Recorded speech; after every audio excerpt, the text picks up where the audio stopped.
Hello साथियों, हम पहले इस पर चर्चा कर चुके हैं कि प्रतिलोम त्रिकोणमितीय फलनों के प्रांत और परिसर क्या होते हैं।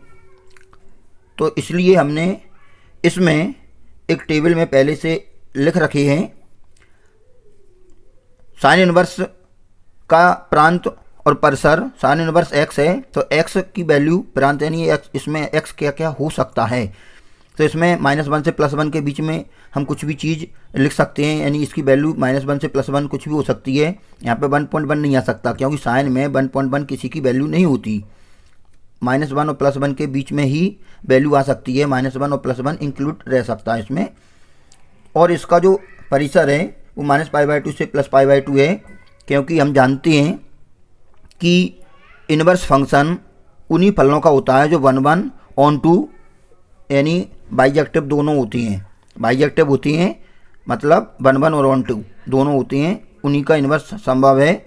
इसीलिए -π/2 से प्लस के π/2 इसकी रेंज है, क्योंकि -π/2 से प्लस के π/2 में प्रत्येक डिग्री, प्रत्येक जो एंगल है उसके लिए -1 से +1 की वैल्यू हमें मिल जाएगी। तो रिपीट नहीं होना चाहिए, क्योंकि 1/1 और 2 में एक एक फलन रहता है और आच्छादक भी रहता है। इस प्रकार से सारे के सारे हमारे सामने ये फलन और डोमेन प्रतिलोम त्रिकोणमितीय फलन के लिखे हैं। इसको हम क्वेश्चन में कैसे अप्लाई करते हैं इसको देखें। Sine inverse sine 3π/5।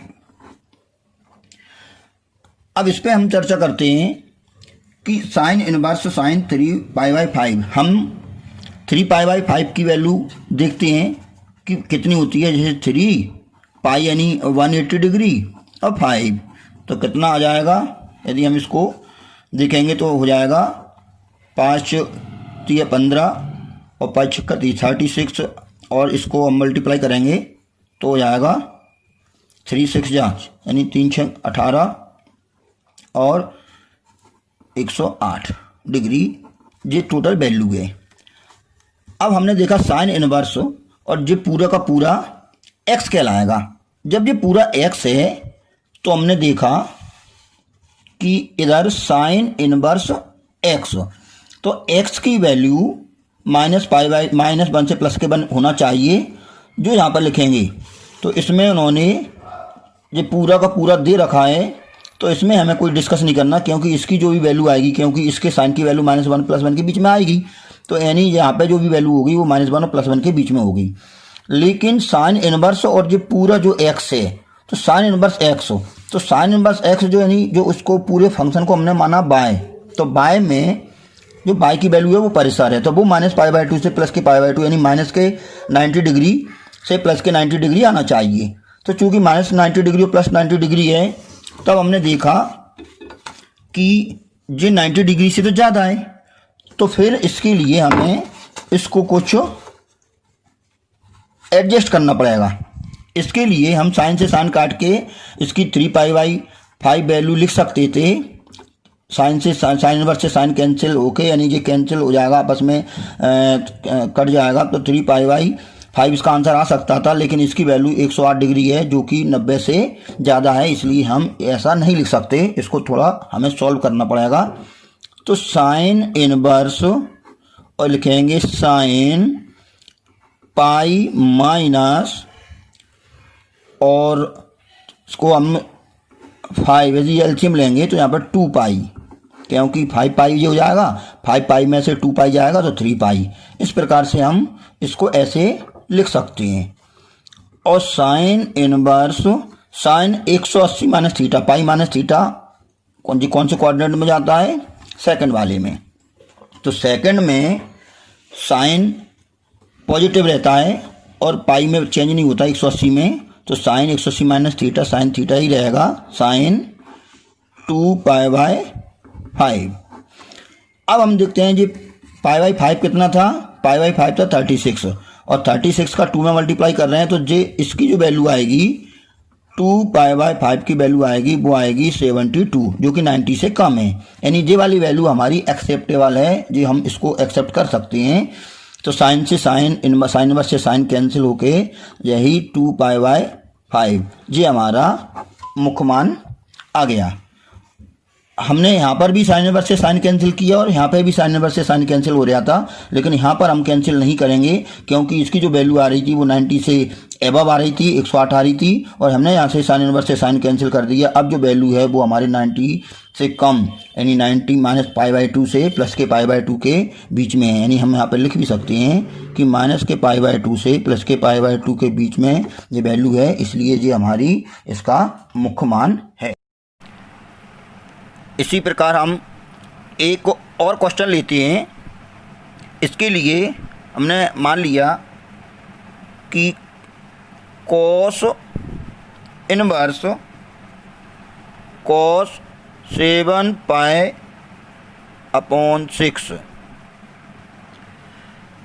इसके लिए हम देखते हैं कि cos इनवर्स से cos यदि हम कैंसिल करें तो इसके लिए देखें कि ये जो आंसर आएगा वो आएगा 7π/6।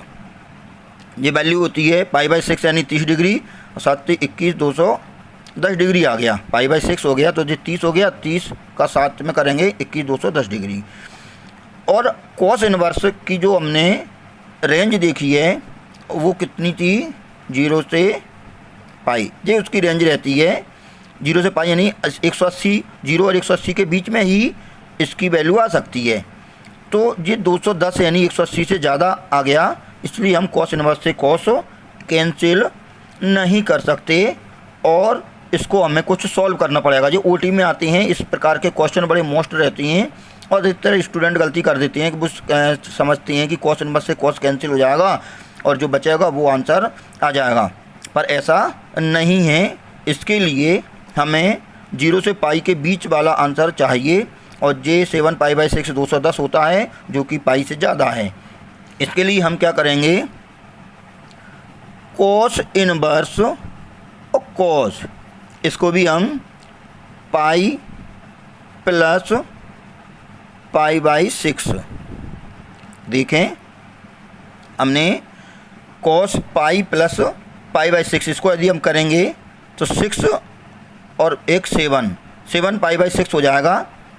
और 7π/6 में हम देखते हैं कि ये कौन से क्वाड्रेंट में आएगा, तीसरे में। अच्छा, हमें ये भी ध्यान देखना है कि cos हमारा पॉजिटिव है और जो तीसरे में नेगेटिव हो जाएगा, क्योंकि cos π प्लस π/6 है, तो जो हो जाएगा हमारा cos π यानी इसमें, तो इसमें आ जाएगा माइनस का। हम देखें इसको, cos इनवर्स माइनस cos π/6, इतना हमने उसको 7π/6 को तोड़ के इसके सरलतम करके इसको सिंप्लीफाई करके सरलतम रूप में व्यक्त कर दिया और जो हो जाएगा माइनस के cos π/6। अब हमें ये माइनस को एडजस्ट करना है। माइनस कैसे एडजस्ट होगा, इसको हम लिख सकते हैं, क्योंकि ये माइनस हटेगा तभी हम cos इनवर्स से cos कैंसिल कर सकते हैं। तो ये माइनस को हम लिख सकते हैं cos π माइनस π/6। पाई माइनस π/6 कौन से क्वाड्रेंट में जाएगा, सेकंड में। और पाई माइनस का मतलब होता है पाई से कम, और पाई से कम हमको चाहिए। 0 से पाई है, 0 से पाई का मतलब होता है 0 से पाई के बीच में, 0 से 0 भी चलेगा, मतलब 0 से लेके पाई तक के वैल्यू ही आ सकती हैं। तो पाई से कम आ रहा है क्योंकि पाई सबट्रैक्ट हो रहा है, तो ये इतना हमारा एडजस्टेबल है। और हम इसको लिख सकते हैं cos इनवर्स cos 6 में से गया 5π/6, और जो cos से cos अब हम इसको कैंसिल कर सकते हैं, तो ये cos से cos कैंसिल हो जाएगा। तो ये जो वैल्यू आएगी वो आ जाएगा cos इक्वल 5π/6। अब हम ये 5π/6 की जो वैल्यू देखते हैं वो कितना है, π/6 यानी 30 डिग्री, और 30 का 5 में करेंगे तो 150 डिग्री, जो कि हमारे 0 और 180 के बीच में है। मतलब जो 5π/6 है वो हमारे इस 0 से पाई में है, तो जो हमारी वैल्यू एक्सेप्टेबल है। एक अन्य क्वेश्चन देखें, जैसे मान लिया tan इनवर्स -√3। tan में जो प्रिंसिपल वैल्यू है वो कितनी थी, जो साइन की रहती है उसी से रिलेटेड रहती है। साइन की रहती है 0 से -π/2 से प्लस के π/2, जो इंक्लूड रहता है, और tan में जो इंक्लूड नहीं रहता, बस इतना अंतर रहता है। इसलिए -π/2 से प्लस के π/2 के बीच में आना चाहिए।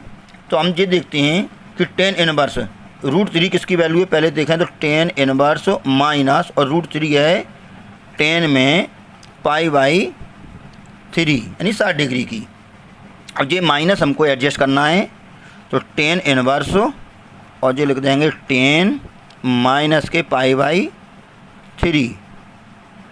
तो 10 से 10 कैंसिल करके π/3, जो कि हमारा -π/2 से प्लस के π/2 के बीच में है, क्योंकि ये माइनस के 60 डिग्री है वो इसके अंदर है। तो ये हमारी डायरेक्ट आंसर आ गया।